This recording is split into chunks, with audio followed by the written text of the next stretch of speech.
अरे शर्मा जी, ये बेफिक्री की उम्र में एक घुटनों का दर्द लिए क्या बैठे हैं आप? हाँ, हर किसी की किस्मत आपके जैसी नहीं होती अनूप जी, जिनके घुटने भी ठीक और दिल भी मस्त। अच्छा भाई, मैं आपके दिल का दर्द तो दूर कर नहीं सकता, लेकिन आपके घुटनों का दर्द दूर कर सकता हूँ। ये है ऑर्थोबाम, इसे लगाइए और सारे दर्दों से छुटकारा पाइए। आप किसी के दिल का दर्द तो कम नहीं कर सकते हैं, लेकिन घुटनों का दर्द तो कम कर सकते हैं। हर दर्द को करे नाकाम डी मार्क ऑर्थोबाम।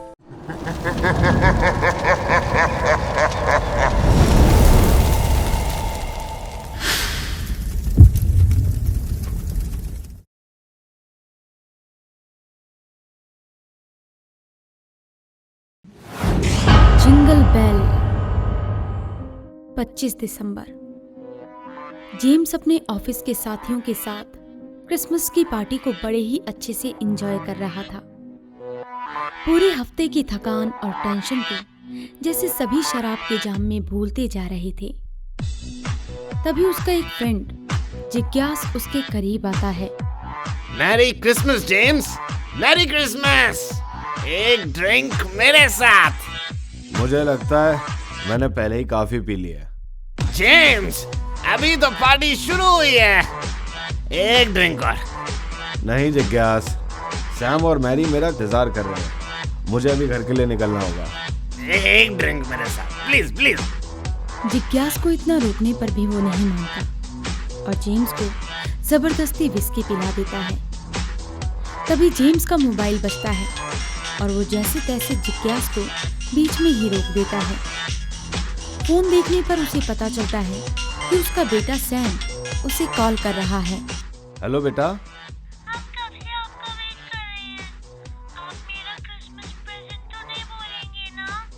सैम बेटा, तुम्हारे डैड कभी भी कुछ नहीं भूलते। मैं बस निकल रहा हूँ। जेम्स, तुम कहाँ पर हो? सैम कब से तुम्हारा इंतजार कर रहा है। आज तो घर पर वक्त से आ जाओ। मैरी, तुम बस थोड़ी देर संभाल लो, मैं बस यहाँ से निकल रहा हूँ। जेम्स, तुम हर बार ऐसा ही कहते हो। एटलीस्ट क्रिसमस तो अपनी फैमिली के साथ सेलिब्रेट करो। जेम्स अपनी टाई और बालों को एडजस्ट करता है। अजीब सी स्माइल करके वहाँ रखे वाइन के ग्लास को एक झटके में पी जाता है और फिर बिना किसी को कुछ भी बोले वो वहाँ से निकल जाता है। जेम्स समय बर्बाद ना करते हुए तुरंत घर के लिए रवाना हो जाता है, लेकिन तभी उसकी नजर वहाँ पड़ी पानी की बोतल पर पड़ती है। इस हालत में ड्राइव करना खतरनाक हो सकता है।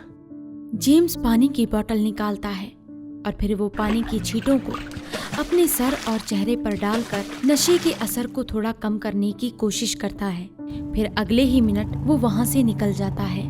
हे जीसस क्राइस्ट, बस इसी तरह खाली सड़क मिलती रहे तो मैं 9 बजे तक घर पहुँच जाऊंगा। अगर मैं आज भी लेट हुआ तो सैम को मनाना बहुत मुश्किल हो जाएगा।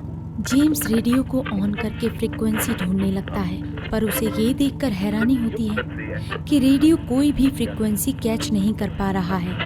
कमाल है, ऐसा तो पहले कभी नहीं हुआ।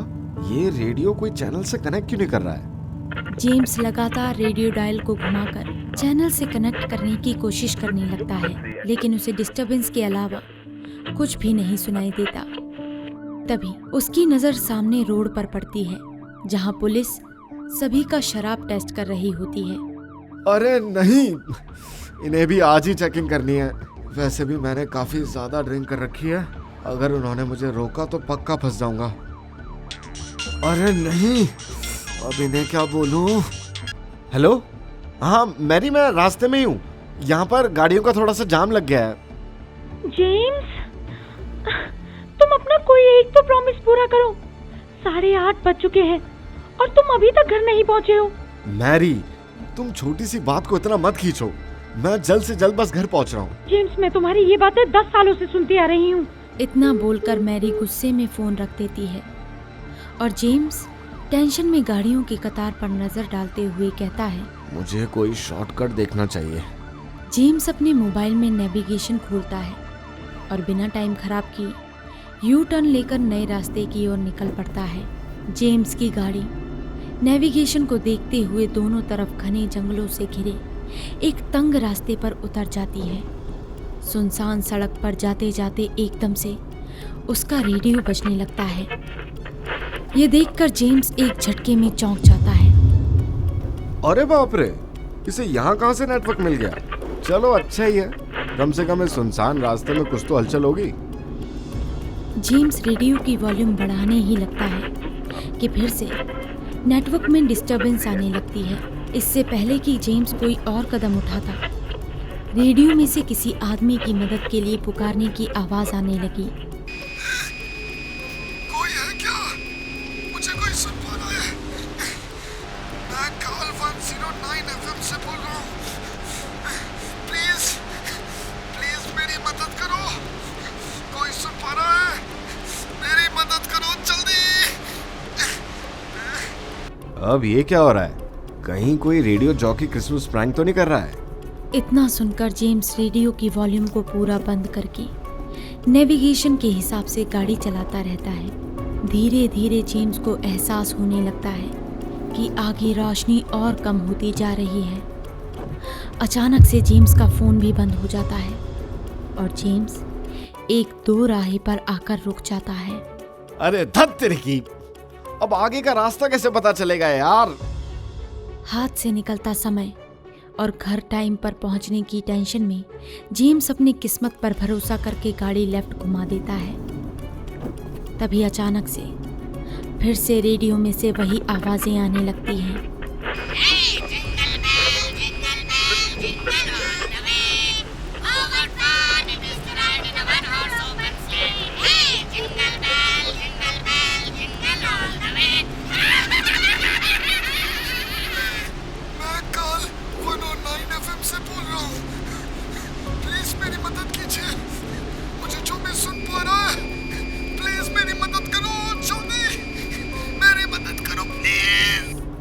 आखिर ये हो क्या रहा है?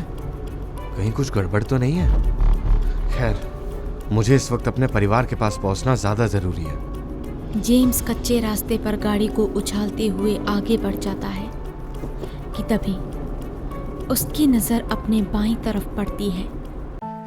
अरे शर्मा जी, ये बेफिक्री की उम्र में एक घुटनों का दर्द लिए क्या बैठे हैं आप? हाँ, हर किसी की किस्मत आपके जैसी नहीं होती अनूप जी, जिनके घुटने भी ठीक और दिल भी मस्त। अच्छा भाई, मैं आपके दिल का दर्द तो दूर कर नहीं सकता, लेकिन आपके घुटनों का दर्द दूर कर सकता हूँ। ये है ऑर्थोबाम, इसे लगाइए और सारे दर्दों से छुटकारा पाइए। आप किसी के दिल का दर्द तो कम नहीं कर सकते हैं, लेकिन घुटनों का दर्द तो कम कर सकते हैं। हर दर्द को करे नाकाम डी मार्क ऑर्थोबाम। जहाँ एक बड़ा सा जंग लगा गेट है जिस पर कॉल 109 रेडियो स्टेशन का एक टेढ़ा सा बोर्ड लटका हुआ होता है। अरे ये तो वही स्टेशन है जहां से बार बार मदद के लिए आवाज आ रही थी। हो ना हो ये जरूर कोई रेडियो जॉकी का क्रिसमस प्रैंक होगा। जेम्स स्टेशन को इग्नोर करके जल्दबाजी में आगे चलता जाता है कि तभी एक झटका लेकर उसकी गाड़ी बंद पड़ जाती है। जेम्स घबरा कर गाड़ी से बाहर निकलता है और जल्दबाजी में गर्मा गर्म बोनट को अपने हाथों से खोल देता है और एक बड़ा सा गर्म हवा का भपका जैसे उसके चारों ओर फैल जाता है। शिट! इसे भी अभी बंद होना था। यहाँ तो कोई मैकेनिक या फोन भी नहीं है। जेम्स, तू कुछ भी ठीक करना चाहे वो खराब ही हो जाता है। जेम्स किसी मदद की तलाश के लिए इधर उधर देखता है, पर उसे जंगल और खाली रास्ते के सिवा कुछ भी दिखाई नहीं देता कि तभी हाँ, वहाँ पीछे वो रेडियो स्टेशन जरूर था। होना हो वहाँ फोन तो जरूर होगा, पर क्या मुझे वहाँ जाना चाहिए? जेम्स और समय बर्बाद ना करते हुए पैदल ही स्टेशन की ओर निकल पड़ता है कि तभी उसे आसपास की झाड़ियों में से अजीब सी हलचल महसूस होने लगती है। ये क्या था? जेम्स, तू कहाँ फंस गया? ऐसी जगह पर मुझे अपने साथ कुछ सेफ्टी के लिए रख लेना चाहिए।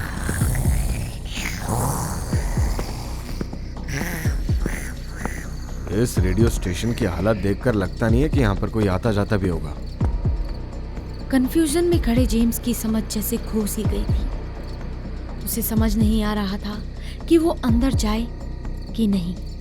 तभी उसे झाड़ियों में से फिर से हलचल महसूस हुई और उसने पीछे मुड़कर जोरों से कहा, कौन है?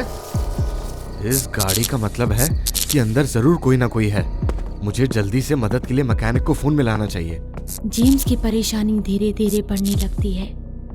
तभी उसे रिकॉर्डिंग रूम से जिंगल बेल की आवाज सुनाई देने लगती है। Jingle bell, jingle all the way.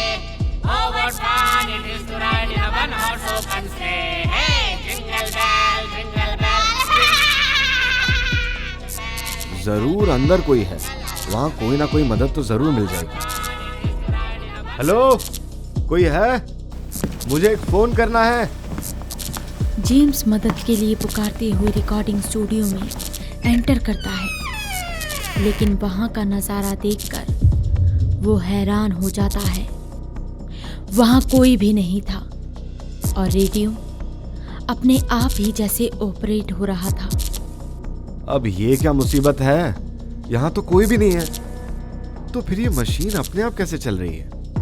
शुक्र है यहाँ फोन तो है। जेम्स कुछ और ना सोचते हुए सीधा फोन की तरफ जाता है और जैसे ही वो रिसीवर को उठाकर अपने कान पर लगाता है तो जेम्स को फोन में से भी जिंगल बेल गाने की आवाज सुनाई देने लगती है। जेम्स बार बार हेलो बोलता है, पर दूसरी तरफ से जिंगल बेल खत्म होने का नाम ही नहीं लेती। इससे पहले जेम्स कुछ भी समझ पाता, उसे एहसास होता है कि किसी ने उसके पैरों को नीचे से जकड़ लिया और नीचे देखते ही उसके होश उड़ जाते हैं। कौन हो तुम? छोड़ो मुझे, मेरी मदद करो। खून को यूं मुंह से निकलता देखकर जेम्स झटके से खुद को छुड़ाते हुए नीचे गिर पड़ता है। अपने कपड़ों पर खून के छींटे देखकर जैसे जेम्स की रूह कांप उठती है। कौन हो तुम? ये सब क्या हो रहा है? मेरी मदद करो, निकालो मुझे यहाँ से, मेरी मदद करो प्लीज। निकालूं? तुम हो कौन और ये सब कैसे हुआ? मुझे तो बस अपनी फैमिली के साथ क्रिसमस मनाना था, पर ना जाने ये कहां से आ गया।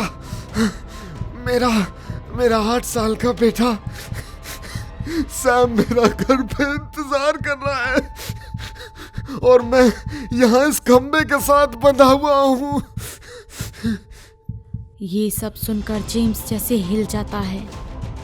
सैम का नाम सुनते ही जैसे उसका दिमाग अपने आपे से बाहर हो जाता है। तुम्हारे बेटे का नाम सैम है? जेम्स गुस्से में बौखला जाता है और खून से लथपथ क्रिस्टोफर को उसके कॉलर से पकड़कर उससे सच्चाई निकलवाने की कोशिश करता है। देख, तू कोई भी है, पर ऐसा घटिया मजाक मैं बर्दाश्त नहीं करूंगा।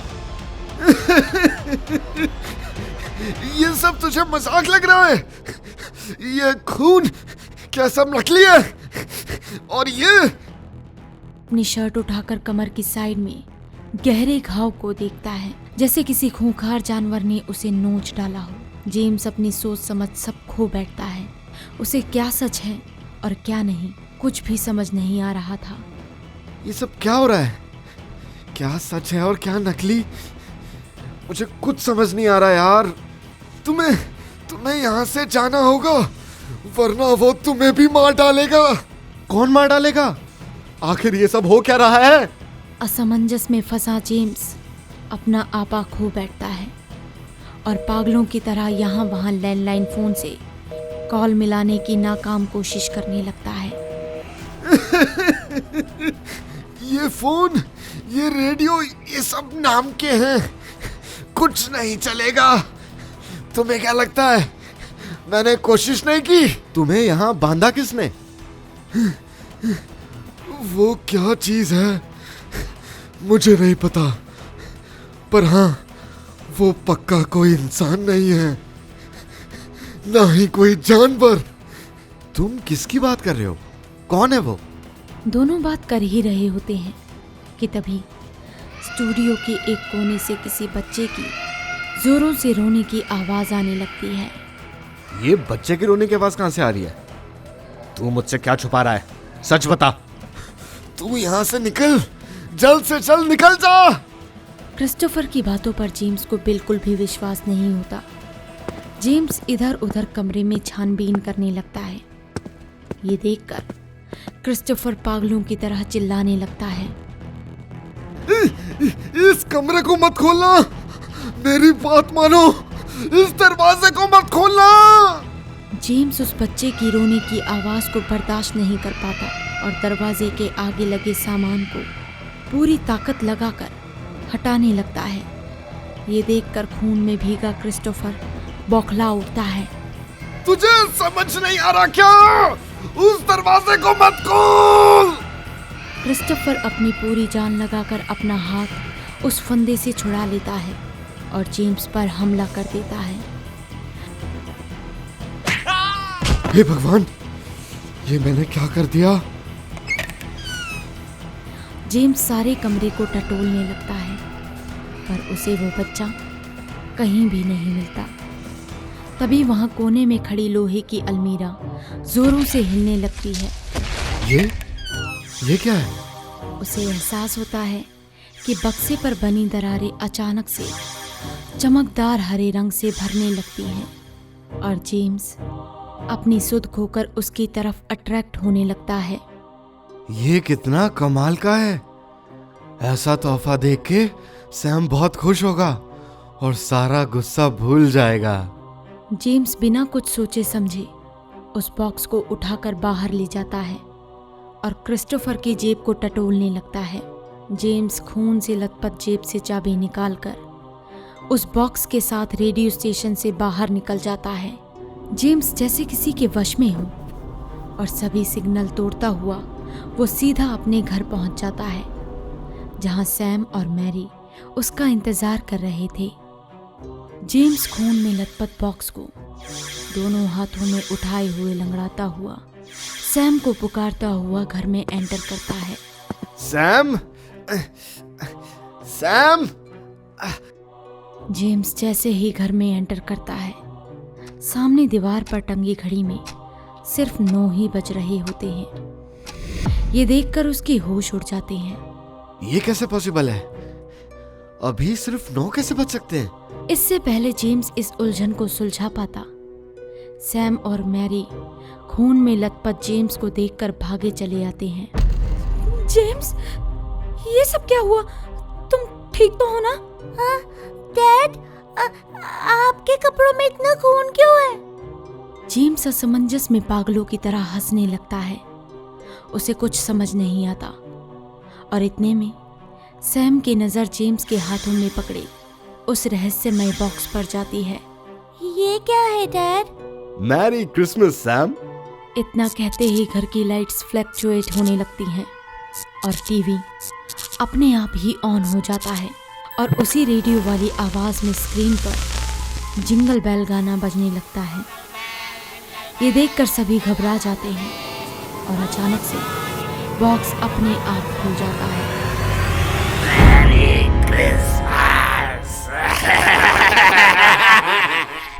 और उसमें से 2 फीट लंबा डरावना मॉन्स्टर निकलकर सारे परिवार पर हमला कर देता है और पूरे परिवार को नोच नोच कर खा जाता है।